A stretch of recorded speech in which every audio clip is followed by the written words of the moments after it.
This is not a 4x4, and today I'm going to be explaining why. What's up guys, in today's video I'm going to be talking about why this is not a real 4x4, and I'm going to be unboxing an actual 4x4 and solving it for the first time on camera. Now the answer to why this isn't a real 4x4 is quite simple. It's because it's actually a 4x4x4 cube. Okay, but the serious answer is that it's actually missing some pieces on the inside. See, every 4x4 has a 2x2 inside of it. If you count the pieces on the outside, you only end up with 56 pieces, while 4 times 4 times 4 is actually 64. And this also applies to other big cubes such as the 5x5, 6x6, 7x7, etc. Now you're probably asking, Lord of the Cubes, how come this only applies to big cubes? Why isn't there a real 3x3? Well, this only has 26 pieces for 27 parts, and the inside piece would just be a 1x1, which, as you can see here, does not actually, have any turning to it at all. So this is a real 3x3. And then anything smaller than a 3x3 doesn't even have room for internal pieces, so this is just considered a real 2x2. So basically, what we need is some way to represent the internal 2x2 of a 4x4 without having to, take the puzzle apart to look at it or anything. Fortunately, it turns out MF8 did that a very long time ago. So right now, I'm going to be unboxing a real 4x4. The DaYan MF8 Magic Cube, the MF8 4x4x4 cube, the 4-layer Magic Cube, I can't read that. Anyway, what this is a crazy 4x4 V1, so let's take it out of the box. Now, unfortunately, only the white version was available. I do prefer the look of black stickered cubes if they have to be stickered, so let's take a look at the turning. So, if you think about it, the internal 2x2 inside of this 4x4 wouldn't be affected if you only turn the outer layer, which is what happens to these circle pieces here. However, if you turn both layers at the same time, the circles on both sides will be moved with the corresponding layers, which is exactly what would happen if you take the internal 2x2 of a 4x4, because doing this move would be the same as this on a 2x2, so obviously both of these layers would get turned. Now, I've seen videos of Shengxiao's crazy 4x4 V1, and on that version, only one of the sides actually turns when you would make this move, which is really weird and not a real 4x4, so that's why I would recommend buying this one, and I'll leave the link to where I got this in the description. Now there is also a crazy 5x5, you can get it on Shapeways for the low price of holy shit. Yeah, maybe let's not get a real 5x5.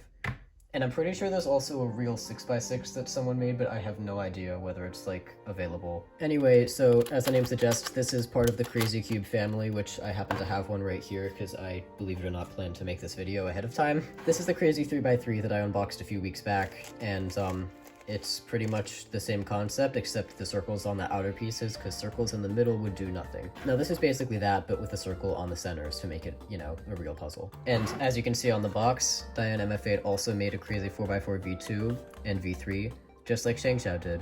Also, keep in mind, you should never dismantle the cube by force. If you do that, the lead inside might leak out. One of the stickers got, scratched or something. It's, folded over on itself. I don't know if that's, fixable.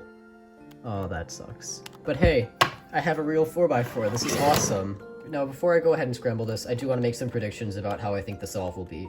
At first, I thought that the way this would work was to be that all of these centerpieces had, some sort of orientation to them, like the 3x3 Crazy Cube, but then I realized that if you do a move like this centerpiece can get separated from, these circle pieces, But what I think is going to end up happening is that I can just, ignore these circles until I've, solved every other piece on the puzzle. Okay, I'm just going to shut up and start scrambling this. Okay, so now I have scrambled the 4x4 on the outside, and then I did a 2x2 scramble to scramble the 2x2 on the inside. And one thing I noticed while scrambling that's a little peculiar is that it's actually harder to turn these outer layers than it is to turn the inner layer.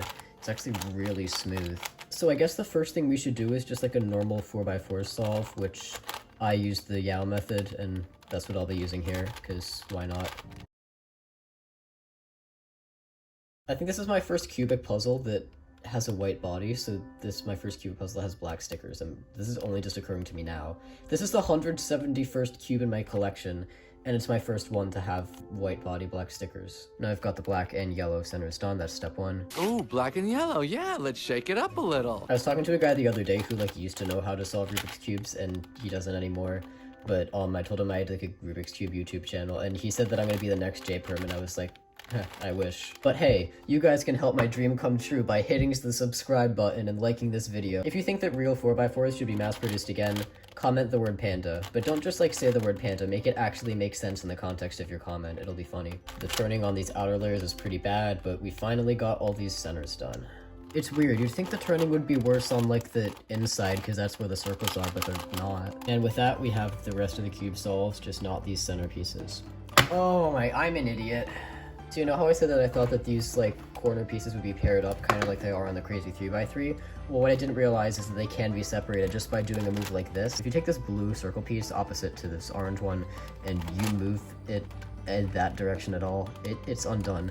So we're starting over. That's the only option. Right now, even though it looks like I have this black side solved, that's just because I just had the cube solved. I'm ignoring everything except the center pieces and the circle pieces right now, and we've got the black one done. Basically, all I actually needed to do was just solve the circle pieces first all along, because this is the internal 2x2. So right now I actually messed up my first layer. These two pieces need to get switched. So it looks like we've got this case and this PLL. And there's all the circle pieces done. See, the thing is, making quarter turns doesn't affect the outer 2x2, so as long as I just undo any 2x2 moves I do, I can do basically whatever I want. This is actually really easy if you already know 4x4. I just looked at it in a very stupid way. So for real puzzles, I guess you just have to solve from the inside out. Looks like we got some PLL parity here.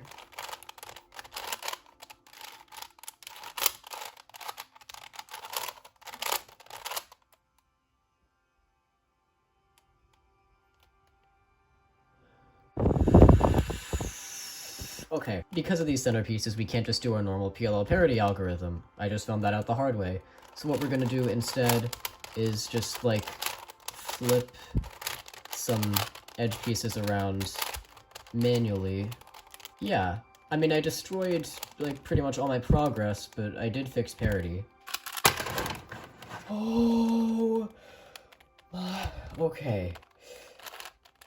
I accidentally dropped the cube. No damage was done, but holy crap, that scared me. So, that didn't fix PLL parity, I guess? So after the 73rd time of doing edge pairing, I really hope this is not parity, because I am getting sick of this. Wait. Oh my god. Is that it? That's it. That's it. That's it. Yes! Yes! Yes! I finally learned how to solve a 4x4 after over 7 years of doing Rubik's Cubes. Let's go! Alright, so this was interesting.